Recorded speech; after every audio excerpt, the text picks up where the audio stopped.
Recently on the Indy 5 video, this was several weeks ago, I received a comment that was angry. That's nothing new. And in this particular comment, the user said something that caught my attention. They said, the only thing that matters is the emotion. And they were referring to the fact that I was talking about how sloppy the script was. The only thing that matters is the emotion. This kind of rocked me back on my feet intellectually, and the first thing I thought of was the entire reasoning I went and did the Star Wars Canon is Overrated video a few years ago, where a similar exchange had occurred where I was talking about screenwriting, and somebody responded with, "Canon is overrated," and then they said, "All that matters is how the story makes me feel." To which, at that time, I told this gentleman, well, do you understand that for a lot of people, a story has to have logical motivations to take you to a place with the characters where you as the viewer then organically and credibly feel something, rather than just the movie holding up a flashcard and saying, "Feel sad now. Feel happy now." This individual at the time didn't appreciate that idea, didn't want to appreciate it, and you might think, well, it was probably some younger person because these youngins are the ones that hate screenwriting. This person was older than me. He was a member of my generation, but he was older than me. And he had no appreciation for solid storytelling. Now, the crux of my video, Canon is Overrated, was about the fact that if nothing in the screenplay matters to you, why are you worried about people trying to make the screenplay better? Because you'll watch anything, and you'll feel however the movie wants you to feel, unless it's an attitude that's mixed with a lack of attention span. In other words, maybe people like this who just want emotions and the feels in the movies, they don't care about where a story goes, they don't care about whether a story makes sense, they just want those feels. Maybe they don't have any ability to follow a story with their attention span. Maybe they can't. And so they would prefer to just have, flashing images and moving colors and, cue cards that say, "Be sad now. Be excited now." And then I got this comment on the Indy 5 video, and it came right at the same time as the news peg that Disney Star Wars has still not made its money back on its investment of buying Lucasfilm.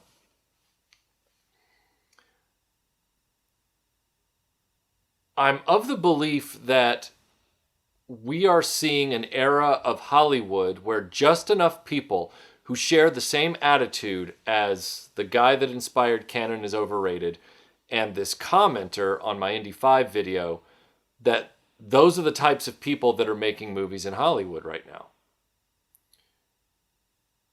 And there's a twisted...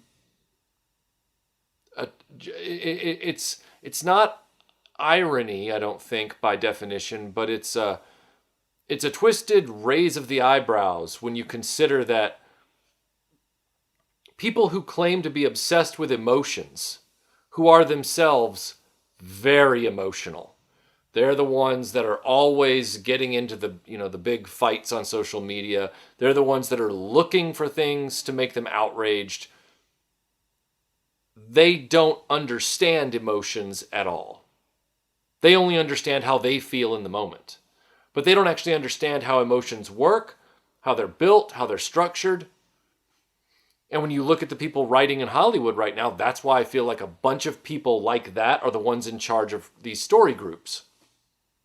I'll never forget, I want to forget, but I'll never forget listening to the commentary of The Force Awakens with J.J. Abrams. And the reason I did it was because I had to know how bad that movie played out. In other words, I knew it was a mess from the start because I hated it from the moment I saw it. But I just had to know if there was a glimpse into how it unfurled that way. And then after that, I gave the disc to a friend, and hopefully they're using it as a coaster, but more than likely they're coveting it and watching it. In the sequence where Rey and Finn find the Millennium Falcon and take off, being chased by First Order TIE fighters, Abrams is talking about how that whole sequence was an attempt at fan wish fulfillment. You're supposed to feel nostalgic. You're supposed to feel all these things. It doesn't matter that it doesn't make sense that Han Solo would have lost the Millennium Falcon, nor does it matter that the coincidence of it being there is very implausible, nor does it matter that this girl who's only learned how to be a pilot through simulators in deleted sequences out of the script can suddenly fly this old freighter. That doesn't matter either. What matters is how it makes the audience feel. You ride right past all that and you just bask in the moment, even though it's one of the many scenes that's in the process of breaking the credibility of the story. But they're writing for the feels. They're not writing for getting you to the feels authentically. That is a massive, massive problem. And it seems to only be happening in genre franchise storytelling. I mean, sure, bad movies get made all the time. But the bad movies in these legacy franchises and bad entries in these legacy franchises that have continuities that need to be paid attention to, because it would actually make the emotional beats even more relevant, even more resonant. They're ignoring all that because they don't know how to write. And they're simply going for the emotional beat at all costs. Let's take the Falcon scene from Force Awakens, that bit.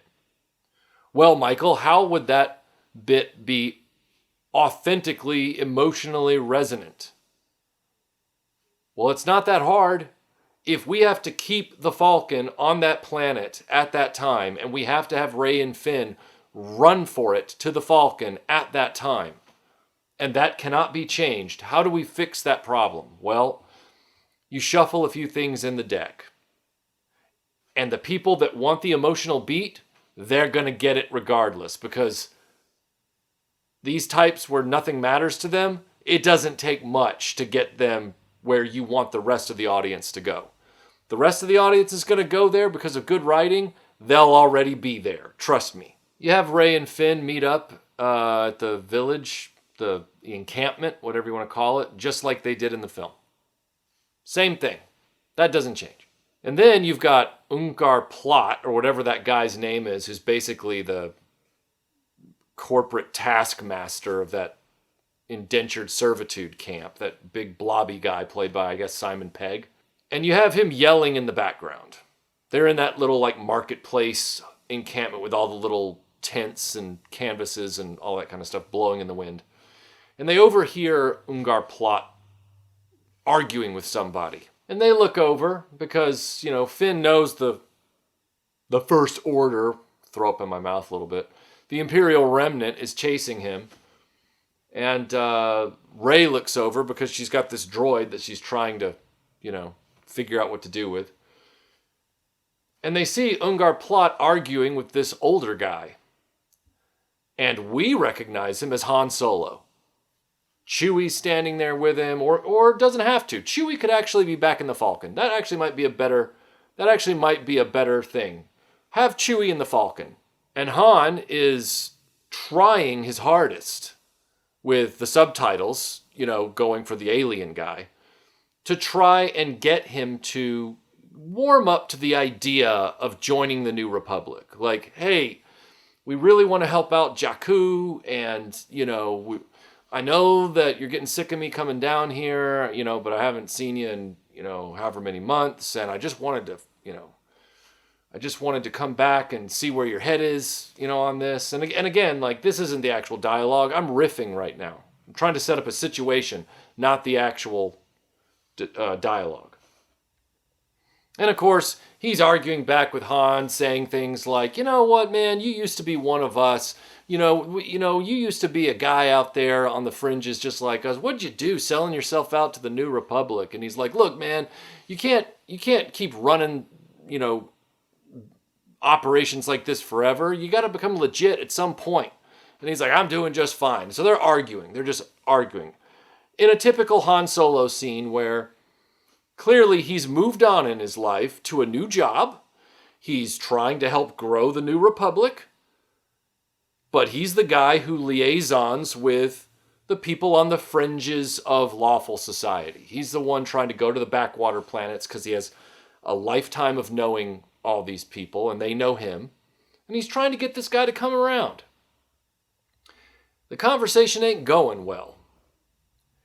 And while Rey and Finn are looking at that and they hear him say New Republic, Rey says, oh my gosh, he might be able to help me with this droid. And Finn is getting nervous because he's a former stormtrooper who's posing as a New Republic guy, but he doesn't want to be found out, but he's going to get dragged along into this. And she goes running over to him and interrupts the conversation between Han and Ungar Plot and says, I'm sorry, I found this droid. And he's like, hold on a second. I'll be with you in a second. And what? And then he goes back to Ungar Plot. And meanwhile, Finn is getting more and more nervous because he just knows that they can't stay here very long. And sure enough, while Han is still trying to finish his argument with Ungar Plot, suddenly the First Order comes swooping in, the Imperial Remnant with their TIE fighters and stuff, and they start gunning the place. Now there's a huge misunderstanding. Han Solo thinks that Ungar might have sold him out to the First Order, and, Rey thinks that they found the droid, and Finn thinks he's the one, that they're trying to get him back and all this kind of stuff. And so all of them just start running for it. And she starts screaming at Han, trying to tell him, look, I was trying to talk to you about this droid and blah, blah, blah. This droid has information and blah, blah, blah, blah, blah, blah. And he's like, are they chasing you or are they chasing me? She's like, well, I don't know, And he's like, great, this is perfect. This is great. And he sees Finn in the New Republic, jacket. And so he's basically like, everybody get on the ship, and they're like, what ship? And he's like, that ship. And she's like, that ship's garbage, and he gives her this look. And then she looks at him and she's like, we'll get on the garbage. And she, because he's like mad that she just called his ship garbage. And he runs up behind them for two reasons. One, because he's the older guy, so he's moving a little slower. And two, because it allows the moment to happen where he runs up the plank, the thing goes down, and he says, Chewie, get us out of here. And the music begins. And you've got Han trying to get the Falcon away from the TIE fighters, and you've got Chewie trying to help out in the back with the whole thing, and it doesn't play out exactly the same way because it was dumb in Force Awakens. And no, we don't have Rey perfectly fix the Falcon, but that's getting away from the point. The point is, how many of you, even if you don't like Rey, even if you don't like Finn, just that subtle shuffling of the deck, it improves Han's character. He's no longer this drifter for no reason that's gone back to smuggling at the age of 65. There's a reason the Millennium Falcon's there, and there's a very organic reason that Rey and Finn end up on it. That's all you needed. You didn't need those tentacled monsters and Han just happening to be overhead at the very same time and all that garbage. But again, it doesn't matter, right? Because it's all about the feels. All that matters to these people is that they felt that way when they saw the Falcon. They didn't need it to organically roll into that moment. Meanwhile, the rest of us are twisting in the wind because we can't feel anything because the situation is written so stupidly. We're seeing it happen right now with the Marvel films. They've gone from really building characters and earning those moments to just suddenly being like, well, let's just have some shots with some lines and some music swells, and that'll tell the audience how to feel. It doesn't matter that all the story in between is barely watchable. Doctor Strange 2. It doesn't matter that whether you liked or hated WandaVision, that WandaVision established a certain thing, and then Doctor Strange 2 erased all the progress there and started that character's emotional journey over again. That doesn't matter. What matters is how I feel watching it, like an emotional roller coaster with no credibility, with no value. If there's no priority or there's no intent to put value into the story that you're telling, why are you bothering to tell the story at all? That's the entire problem right now with a Hollywood that is obsessed with emotions and feels, but they don't understand how you arrive at emotions and feels. I feel like everyone in Hollywood should be ordered to go to therapy. Like every single one of them needs to go to therapy long term, who's in these writing groups. Because they don't understand why they feel the way they feel about things, and they need to understand how they arrived at it by getting a professional to help walk them through why they're the way they are, so that when they apply that experience to writing characters and situations, they can actually write us a story where the characters get to those emotional beats credibly. And then we wouldn't have this problem anymore. Not as often. We'll get back to stories where, hey, guess what? The action was good. The climax of the film was really impactful and memorable. Because man, talk about them not just taking us on a roller coaster, but taking us on a journey. Now movies are all roller coasters. They used to be journeys that were worth going on with the characters. Now they're just Space Mountain. And that blows. That's not worth the $20 plus popcorn. That's worth waiting on it to pop up on a streaming service for free. And it does make me realize, as laughable as it is, that all of these streaming films and stuff weren't making the money back, because streaming services for people are revolving doors. You jump on and off depending on what they're premiering at any time, because you don't want to pay for them in perpetuity. The mentality seeps into even the pre-production development. It has to. If we're making this with no end game for profit, and there's really no hype behind it either, and the profit itself is obfuscated, then naturally they're not going to put a lot of effort into the execution. Willow, anybody?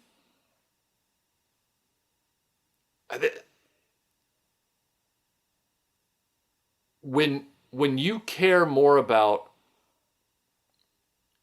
dissociated emotional beats and window dressing, you've lost. Because none of that matters unless you're taking us down that yellow brick road and showing us the journey.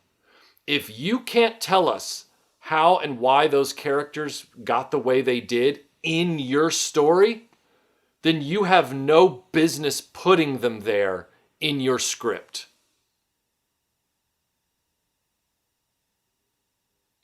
It's plain as I know how to make it. J.J. Abrams, Rian Johnson, whoever's working on Marvel right now, everybody working on, Star Trek, all the people working on DC, the people working on Doctor Who, they don't know how to write emotional journeys. Now, Doctor Who is an asterisk. I'm not sure if Russell T Davies has totally lost that ability. I know the last guy did, Chibnall.